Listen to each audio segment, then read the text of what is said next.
శ్రీ మహాగణాధిపతయే నమః. ఐం మహాసరస్వత్యే నమః. శ్రీ లలితాంబికాదేవ్యే నమః.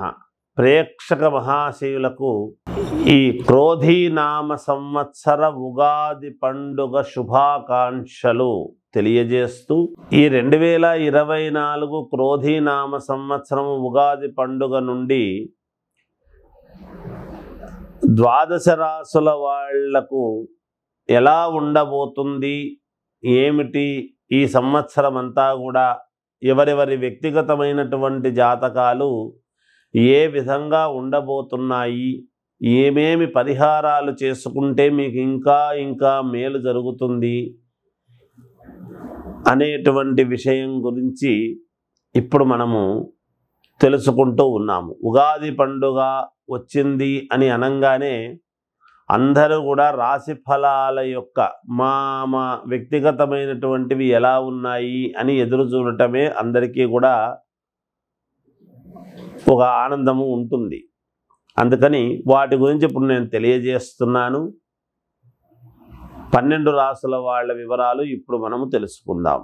తులారాశి చిత్తా నక్షత్రం 3-4 పాదాలు, స్వాతి నక్షత్రము 4 పాదాలు, విశాఖ నక్షత్రం 1-2-3 పాదాలు కలిస్తే తులారాశి అవుతుంది. ఈ రాశి వారికి ఆదాయం 2, వ్యయం 8, రాజపూజ్యత 1, అగౌరవము 5. తులారాశి వాళ్ళు ఈ ఉగాది పండుగ నుండి మే వరకు కొంచెం ఓపిక పట్టారంటే మే 1వ తారీఖు ఎప్పుడైతే గురువు వృషభములోకి వస్తాడో అప్పటి నుంచి మీకు మహాద్భుతమైనటువంటి యోగకాలముగానే చెప్పవచ్చును. అభీష్టకార్య సిద్ధి, మీరు ఏదైతే కోరుకుంటారో అది మీకు సిద్ధిస్తుంది అని. ఆరోగ్యము చాలా బాగుంటుంది. సాహసోపేతమైనటువంటి నిర్ణయాలు తీసుకుంటారు. సహనముతో ఉంటారు. శత్రు విజయం, శత్రువులపై విజయం అనేటువంటిది మీరు పొంది తీరుతారుగాక. గోసేవ, భూలాభాలు వంటివి ఉంటాయి. ఆకస్మిక ధనలాభం, ఉన్నట్టుండి ధనం రావటం అనేటువంటిది జరుగుతుంది. కోర్టుపరమైనటువంటివి మీకు జయము కలిగేటువంటి విధముగానే మంచి కీలకమైనటువంటి ఇవి మీకు తెలుస్తాయిగాక. కొత్త ప్రాజెక్టులు మొదలు పెట్టడం అనేటువంటివి చేస్తారు.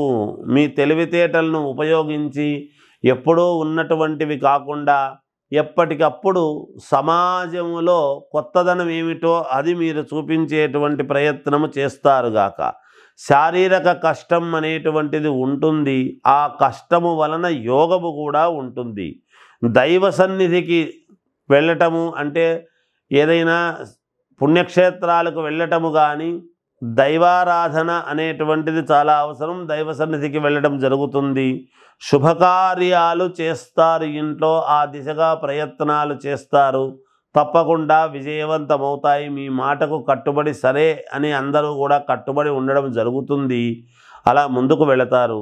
విదేశాలకు వెళ్ళాలి అనుకునేటువంటి వాళ్ళు ఖచ్చితంగా ప్రయత్నాలు చేసుకోండి. తప్పకుండా వెళ్ళి తీరుతారుగాక.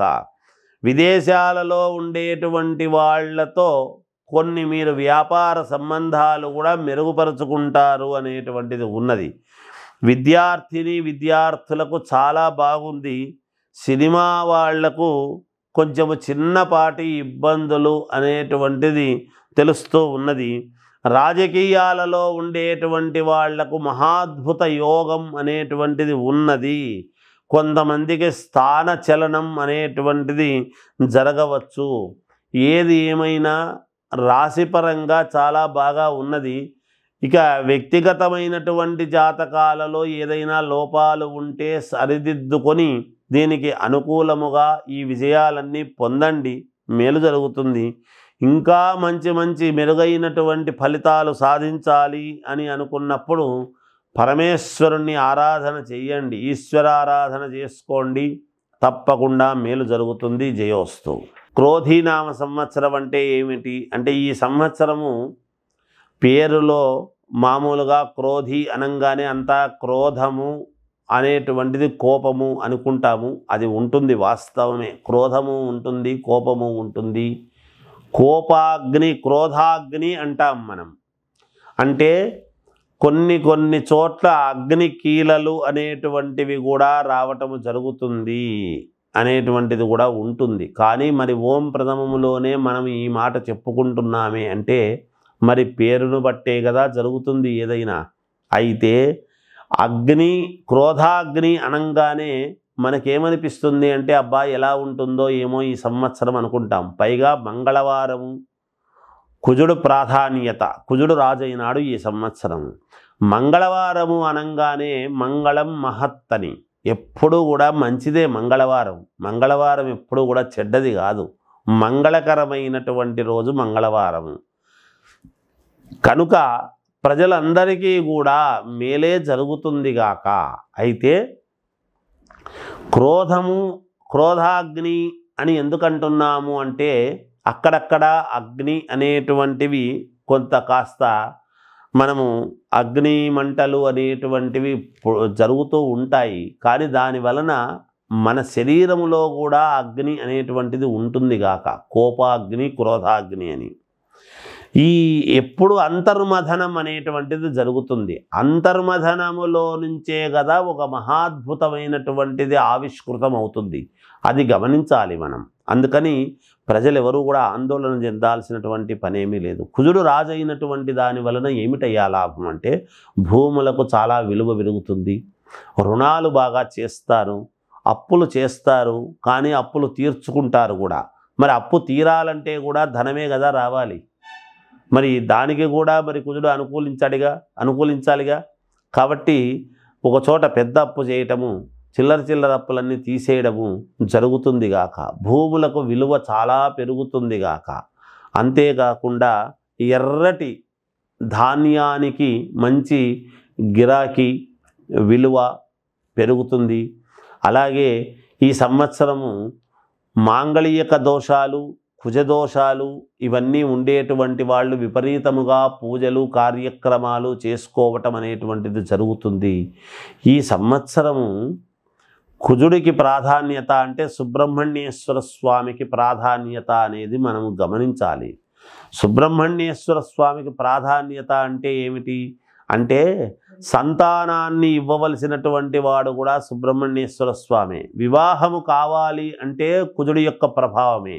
అందుకే వివాహాలు అనేటువంటివి ఇప్పుడు మామూలుగా మౌఢ్యమి అది ఉండేటువంటి దాని వలన ఇప్పుడు జరగవు, కానీ ఆగస్టు తర్వాత విపరీతమైనటువంటి పెళ్ళిళ్ళు జరుగుతాయి. సంతానము అనేటువంటిది కూడా విపరీతముగా పొందుతారుగాక. అక్కడక్కడ అకాల వర్షాలు అనేటువంటివి కురుస్తాయిగాక. అగ్నికీలలు అనేటువంటివి అక్కడక్కడ చెలరేగుతాయిగాక. ఇవన్నీ ఉంటాయి. పాముల యొక్క ఉత్పత్తి కూడా చాలా పెరుగుతుంది అనేటువంటిది కూడా ఉన్నది.